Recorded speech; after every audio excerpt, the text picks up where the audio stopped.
students, welcome to my channel, The Scripted Catalyst. हाँ, hand written व scripted notes के जरिए आपके एंट्रेंस एग्जाम के प्रिपरेशन को मेटालाइज करेंगे.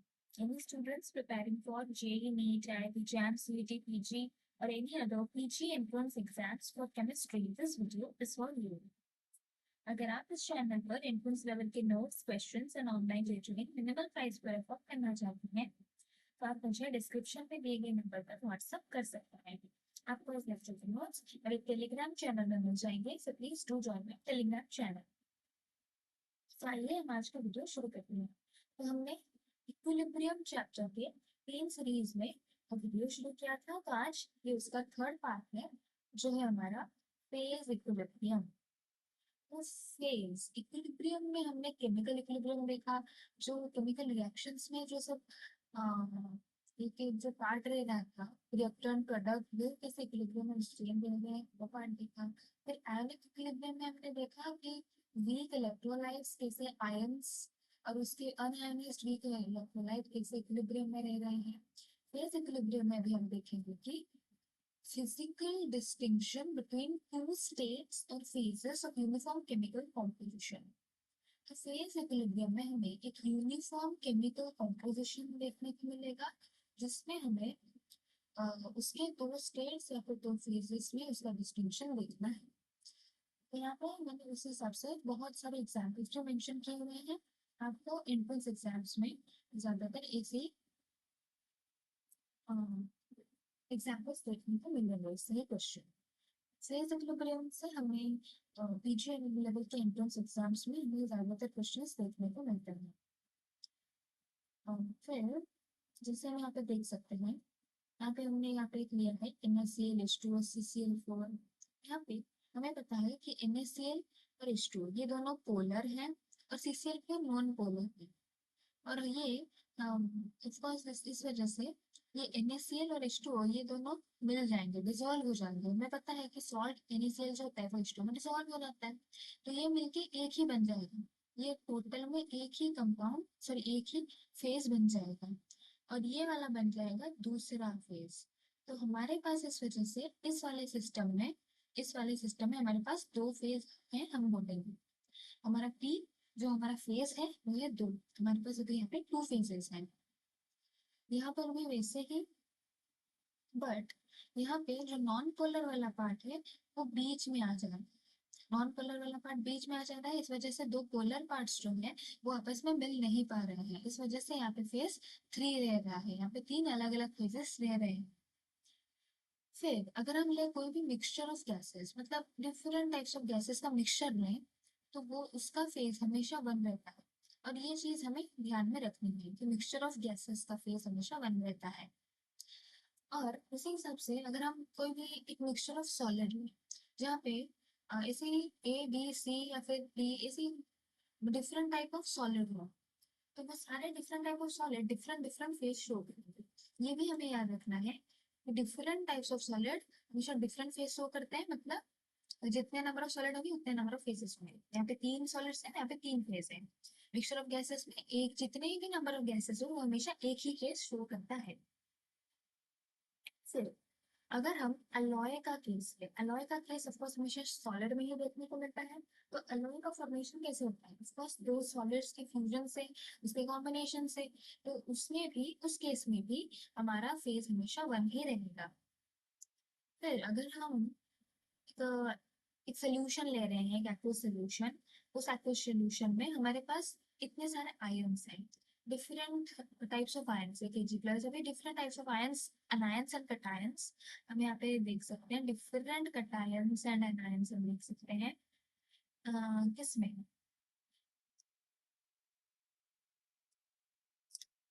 एक एक्वस सोल्यूशन.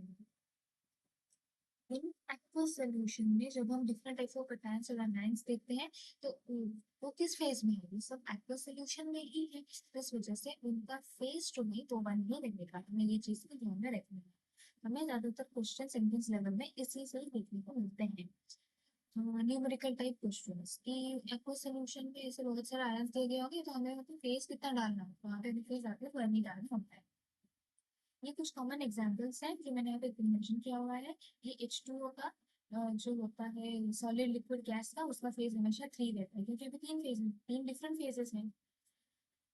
यहाँ पर भी सॉलिड दो हो, तो ये दोनों सॉलिड दोनों डिफरेंट ही हैं, तो इस वजह से यहाँ पे 3 फेजेस होंगे। Mixture of solid in liquid, हमने यहाँ पे सॉलिड इन लिक्विड का ऊपर में कोई भी केस नहीं दिखा है। तो अगर सॉलिड अगर हम लिक्विड में डाल रहे हैं और वो एक सैचुरेटेड सोल्यूशन दे रहा है, वो एक सैचुरेटेड सोल्यूशन दे रहा है, तो उसमें फेज 2 होंगे। अगर वो सैचुरेटेड सोल्यूशन दे रहा है तो उसमें फेज 2 होंगे सॉलिड का लिक्विड का, और अगर वो अनसैचुरेटेड सोल्यूशन दे रहा है तो उसमें फेज 1 ही होगा।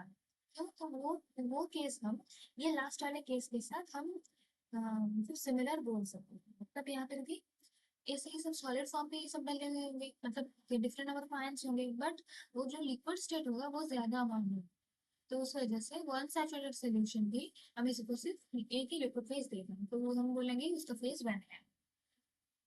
तो हमने अभी फेज के बारे में जाना, तो फेज के बारे में जानने से हमें ये क्वेश्चन सॉल्व करने में इजी होती है, और हमें यही क्वेश्चन पूछा जाता है ज्यादातर एग्जाम्स में। ये वाला होता है हमारा इम्पोर्टेंट, ये होता है हमारा फेज रूल। तो हमें फेज रूल में बस इतना ही याद रखना है, ये फॉर्मूला ही हमें याद रखना है। F plus B equal to C plus 2। यहाँ पे एफ क्या है? एफ होता है हमारा और डिग्री ऑफ फ्रीडम, पी तो जैसे हमने देखा फेज, सी होता है हमारा कॉम्पोनेंट्स। तो अभी हमें कोई भी ऐसे दो वैल्यूज दिए गए होंगे, हमें तो तीसरा वैल्यू पूछा गया होगा निकालने के लिए। तो डिग्री ऑफ फ्रीडम हम एक एक पॉइंट का या फिर एक एक जो मॉलिक्यूल उसका जो इन्वॉल्वमेंट है उससे हम निकालेंगे। कंपोनेंट क्या होता है? हमें फेज रूल से और एक कॉन्सेप्ट में देखने को मिलता है कंपोनेंट का, और उससे भी हमें क्वेश्चंस देखने को मिलते हैं। उसमें भी हमें ये जो फॉर्मूला है ये फॉर्मूला हमें ध्यान में रखना होता है।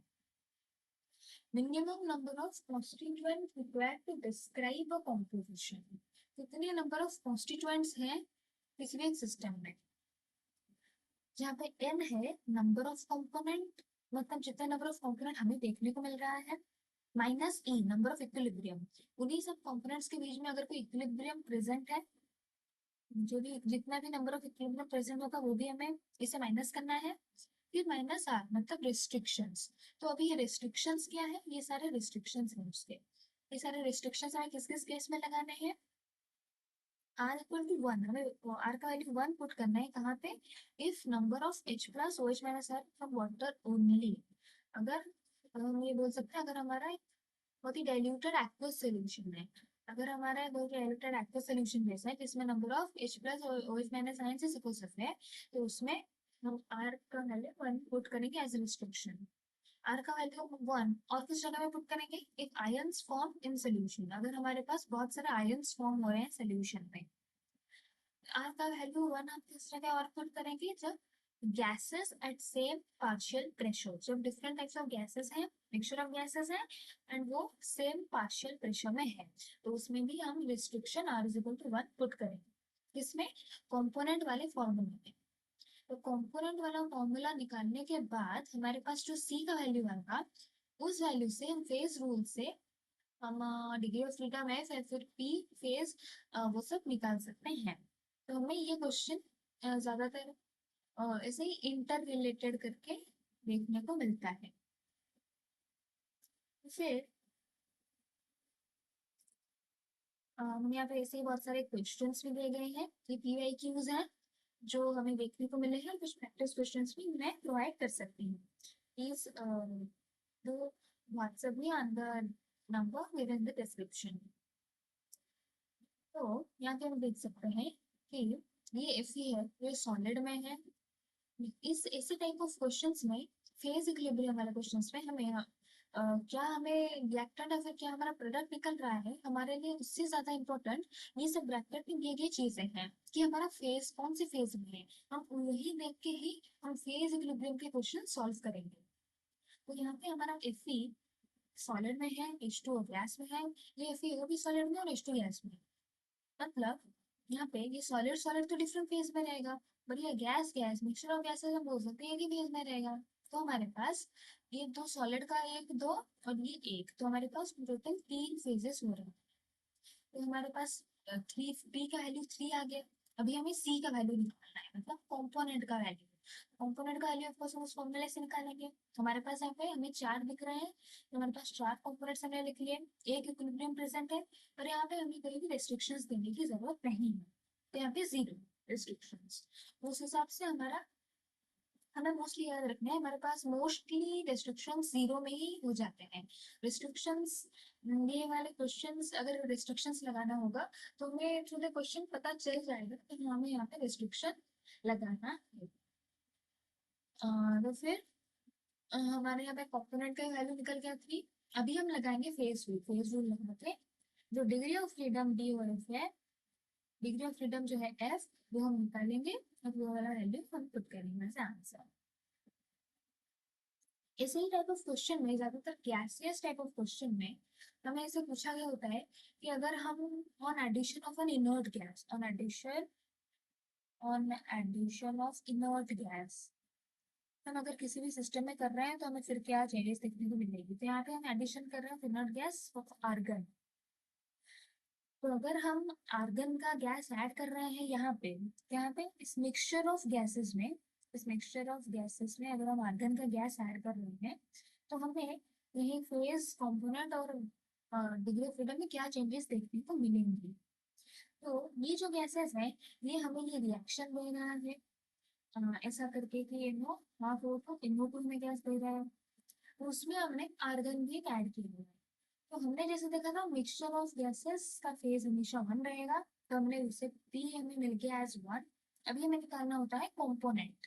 कंपोनेंट कैसे निकालेंगे कि हमारे पास है 1 2 3 4 आर्गन को मिला के 4 कंपोनेंट से, तो 4 इक्विलिब्रियम एक प्रेजेंट है और रिस्ट्रिक्शन यहाँ पे देने की जरूरत नहीं है, तो हमारे पास आंसर निकल गया कंपोनेंट का। फिर फेज रूल निकाल के हम डिग्री ऑफ फ्रीडम निकाल सकते हैं। वैसे ही मैंने यहाँ पे और एक भी चीज मेंशन किया हुआ है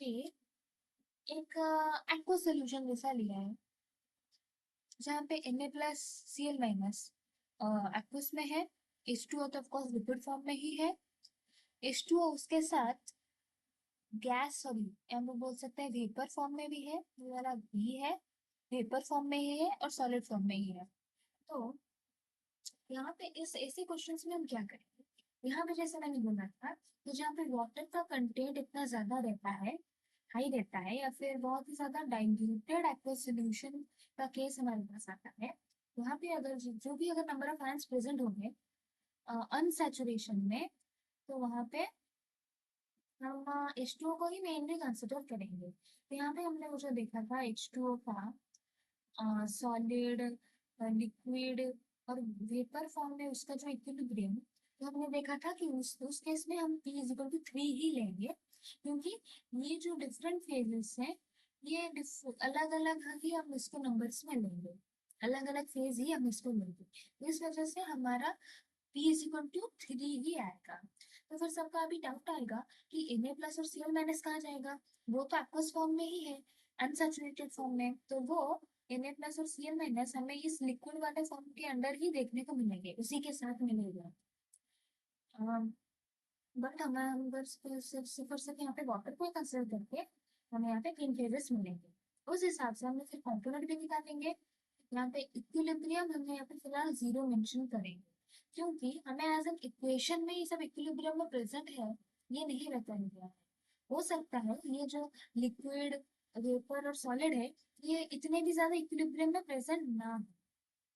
हम ये अज्यूम करके चलते हैं कि 3 फेजेस अलग अलग है, क्योंकि सॉलिड, लिक्विड, वेपर अलग फेजेस होते हैं, और इसका मतलब ये नहीं कि ये तीनों इक्विलिब्रियम में है। तो और हमें इस इक्विलिब्रियम है इस वजह वैसा भी कुछ नहीं बताया गया है क्वेश्चन में, तो यहाँ पे हम इक्विलिब्रियम 0 लेंगे।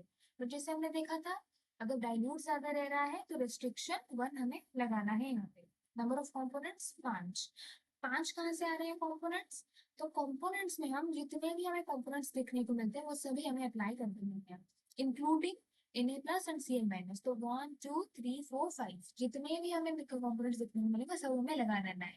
इधर H2O का भी, वो जो डिफरेंट सॉलिड, लिक्विड, वेपर, वो डिफरेंट फेजेस को भी एज ए डिफरेंट कंपोनेंट हमें लगाना है।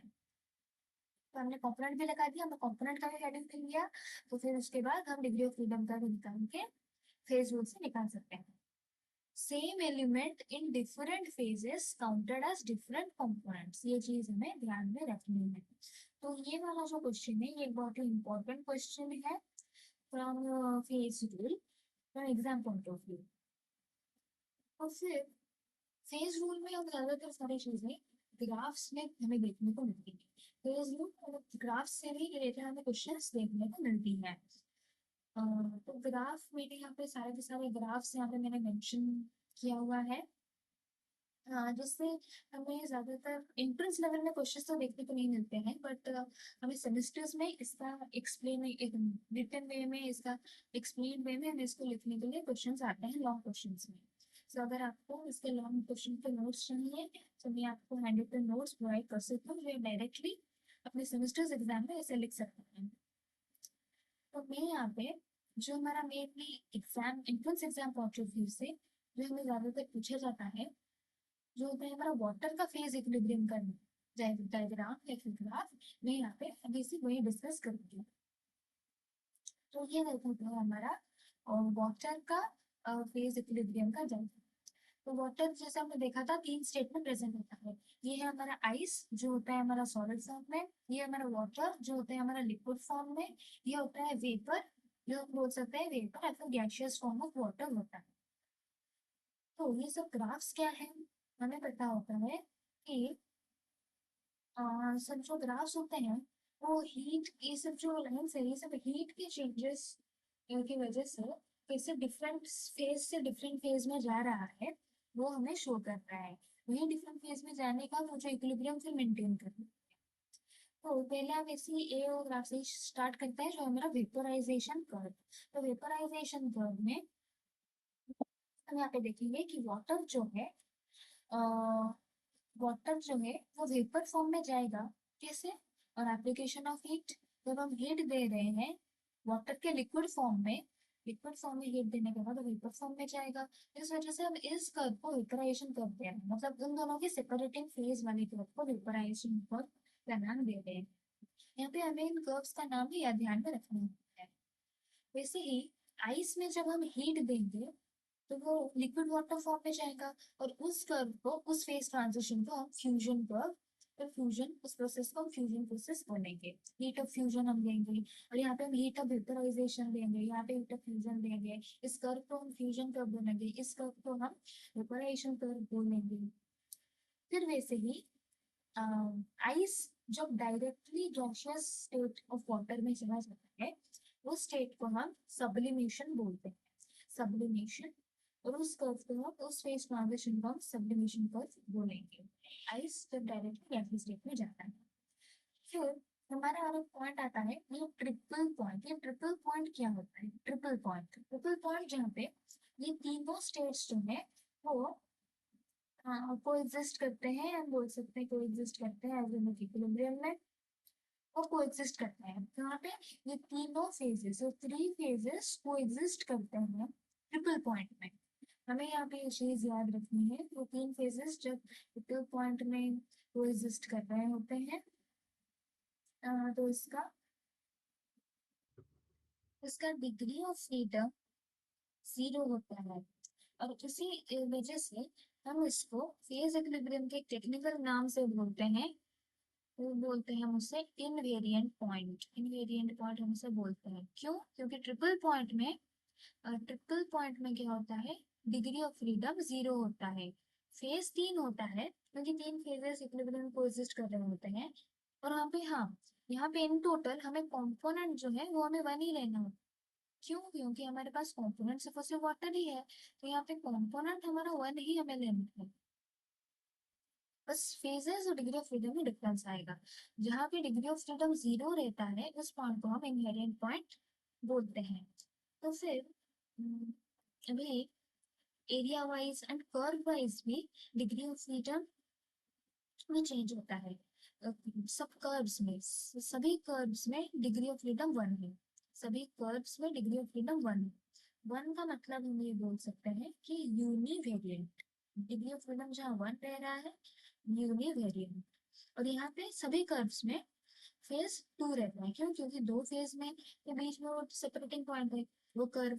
तो यहाँ पे फेज 2 रहेगा। ये सब किसके लिए है? कर्व के। ये चीज याद रखनी है। ये वैल्यू किसके लिए? ट्रिपल पॉइंट के लिए। फिर आता है एरियाज, हम उसे बोलते हैं एरिया। मतलब एक वेपर का ये एरिया, वाटर लिक्विड का ये एरिया, आइस सॉलिड का ये एरिया। तो इस एरिया में क्या होता है? इस एरिया में हमारा डिग्री ऑफ फ्रीडम जो है वो 2 रहता है। मतलब हम उसे बोल सकते हैं बाई वेरिएंट रहता है। और फेज जो है वो 1 रहता है। क्यों? क्योंकि अभी सपोज क्या है, एक ही फेज में वो है। तो उस वजह से हम उसे बाई वेरिएंट बोलते हैं। किसको? उस एरिया पे। इस सारे सब एरिया में से है। फिर हमारे पास और एक क्वेश्चन हमें ज्यादातर देखने को मिलता है इससे, मेटास्टेबल इक्विलिब्रियम से। तो मेटास्टेबल इक्विलिब्रियम क्या है? यहाँ पे ये होता है समटाइम्स जब liquid cool below the freezing point. मतलब फ्रीजिंग पॉइंट हमें हमेशा इस फ्रीजिंग पॉइंट के आसपास ही मिल जाता है। उसके बाद वो आइस फॉर्म में चला जाता है, सॉलिड फॉर्म में हो जाता है। बट जब किसी टाइप ऑफ स्लाइड डिस्टर्बेंस की वजह से या फिर लॉन्ग पीरियड टाइम की वजह से जब इसी फ्यूजन प्रोसेस से वो डिविएट करता है, वो फ्रीजिंग पॉइंट जल्दी अटेन नहीं करता है, तो वो आइस में चला गया होता है। बट ये एक मेटास्टेबल स्टेट में आइस लिक्विड के बीच में होता है। तो स्टेट को मेटास्टेबल इक्विलिब्रियम बोलते हैं। तो इससे भी हमें क्वेश्चन कभी कभी कॉन्सेप्चुअल एप्लीकेशन देखने को मिलते हैं। और वाटर वाले सिस्टम से हमें क्वेश्चन देखने को मिलता है। तो उसमें एक ऐसा कॉन्सेप्ट है और हमें पूछा जाता है वाटर वाला और CO2 कार्बन डाइऑक्साइड का। यहाँ पे हम देख सकते हैं ये दोनों का डिफरेंशिएशन, इन दोनों का ग्राफ ऑलमोस्ट सिमिलर है, बट डिफरेंस है सिर्फ और सिर्फ इसी वाले पार्ट में। यहाँ पे ये थोड़ा सा इस तरफ है और यहाँ पे थोड़ा सा इस तरफ है। मतलब यहाँ पे सॉलिड लिक्विड का वो जो फ्यूजन कर्व है वो नेगेटिव स्लोप दे रहा है और CO2 वाले केस में पॉजिटिव स्लोप दे रहा है। ऐसा क्यों? फ्यूजन कर्व H2O में नेगेटिव स्लोप और CO2 में पॉजिटिव स्लोप क्यों दे रहा है? In one component system of both CO2 phase equilibrium fusion curve is different. इस चीज को हम क्लैपेरॉन इक्वेशन से जानते हैं। हम ये क्लैपेरॉन इक्वेशन भी ध्यान में रख सकते हैं। हमें इस तरह के क्वेश्चंस देखने को मिलते हैं। For both H2O and CO2 to change solid to liquid, that is fusion, del plus H। हमें फ्यूजन के लिए मतलब डेल H फ्यूजन के लिए हमें डेल प्लस H चाहिए। बट H2O में हम दोनों में प्लस H नहीं देते हैं लोग। बट H2O में क्या होता है? आइस जो होता है वो फ्रीजिंग के साथ एक्सपैंड होता है। मतलब ये हम बोलते हैं कि आइस का एक एनोमैलस प्रॉपर्टी होता है। आइस के एक एनोमैलस प्रॉपर्टी की वजह से आइस जो होता है वो फ्रीजिंग के साथ एक्सपैंड होता है। फ्रीजिंग के साथ आपको सब कुछ कॉन्ट्रैक्ट होता है, बट यहाँ पे फ्रीजिंग के साथ एक्सपैंड होता है। इस वजह से वॉल्यूम ऑफ द सॉलिड और volume of the ice is greater than volume of liquid. But CO2 में यह केस नहीं होता है। CO2 में वॉल्यूम ऑफ लिक्विड ही ज्यादा रहता है वॉल्यूम ऑफ सॉलिड से। तो यहाँ पे CO2 में वो पॉजिटिव स्कोप दिखाता है। हमें इससे क्वेश्चंस देखने को मिलता है। हम इसमें एनोमैलस वाइज एक्सप्लेन कर सकते हैं। तो from exam point of view, entrance exams point of view, मैं ये सारे जो ग्राफ्स है इतना एक्सप्लेन नहीं कर रही हूँ क्योंकि जिससे हमें क्वेश्चन आगे ज़्यादातर देखने को नहीं मिलते हैं। हमें फेज इक्विलिब्रियम इनसे जितने क्वेश्चंस हमें देखने को मिलते हैं पीजी लेवल के एंट्रेंस एग्जाम्स में, हमने वो सारे टॉपिक्स डिस्कस कर लिए हैं। अगर आपको ये अच्छा लगा है please like and subscribe to my channel. मैं आपको ऐसे ही handwritten notes with live sessions provide कर सकती हूँ। उसके लिए आप मुझे कॉन्टैक्ट कर सकते हैं। Thank you.